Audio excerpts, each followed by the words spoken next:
Pak Dedi, coba ini Pak Dedi, tolong atensinya. Ini ngomong. Kok Pak Dedi, kenapa enggak Pak Bupati gitu. Dan ternyata sekarang kan kata kunci dari masyarakat eh, kabupaten dimanapun berada, kata kunci setelah memanggil Pak Dedi itu yang datang pasti bupatinya dulu gitu. Jadi ini laporan gitu.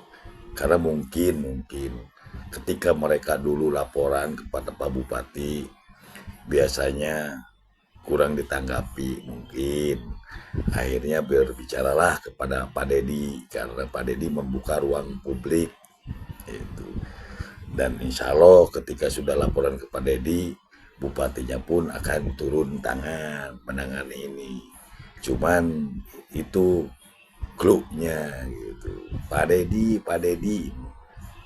Jadi sebenarnya ini cukup bagus sih, cukup cerdik mereka itu sebenarnya kalau kita kaji ya. Dulu mungkin pernah saya berpikir kenapa sih harus selalu ke Pak Dedi. Sementara kan Pak Dedi itu gubernur yang secara administratif tidak punya wilayah. Yang punya wilayah mah biasanya kan kabupaten, wali kota gitu, atau ya kota media gitu.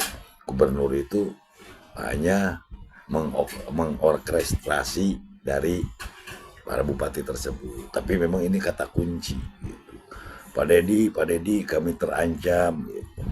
Dan insya Allah bupatinya akan tanggap. Cukup bagus, cukup luar biasa. Sedikit ya, tadi menurut Pak Dedi bahwa ini adalah kesalahan tata ruang. Itu bisa terjadi. Karena apa? Karena bangsa kita, masyarakat kita biasanya membangun suatu tempat itu tidak melalui tidak mempelajari dulu satu tempat itu. Apakah itu adalah tempatnya air atau bagaimana? Apakah itu tempatnya pohon atau bagaimana? Karena Tuhan sudah menentukan titik-titik tertentu itu sebenarnya dengan alasan yang sangat tepat. Kita sebagai manusia kadang-kadang kan menempati tempat air, menempati tempat hewan, menempati tempat pohon, gitu. Akhirnya pohonnya ditebang, hewannya terusir, gitu.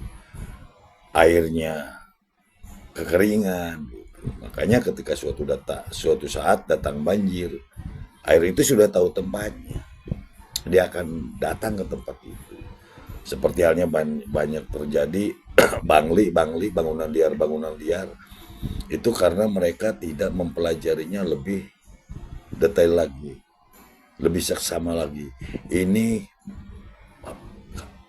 sungai kita bangun. Jadi mereka tidak pernah mempelajari bahwa suatu saat ternyata kayunya di atas ditebang, hutan gundul, lalu terjadi banjir dan bangunan-bangunan liar yang dihantam sebenarnya. Dan efeknya akhirnya air menyebar ke sana kemari, ke tempat-tempat yang seharusnya tidak ada air atau bukan harus dilalui air pun air akan masuk. Itu makanya betul tadi kata Bapak Aing KDM mengatakan bahwa ini adalah tata ruang yang salah dan itu harus diperbaiki.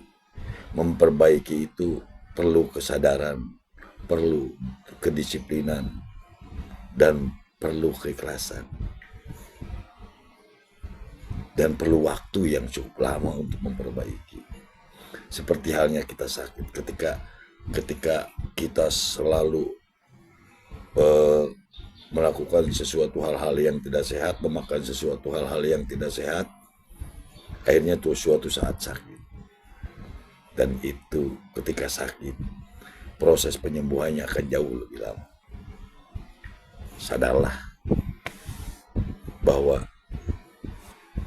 apapun yang terjadi pada kita karena ulah kita sendiri.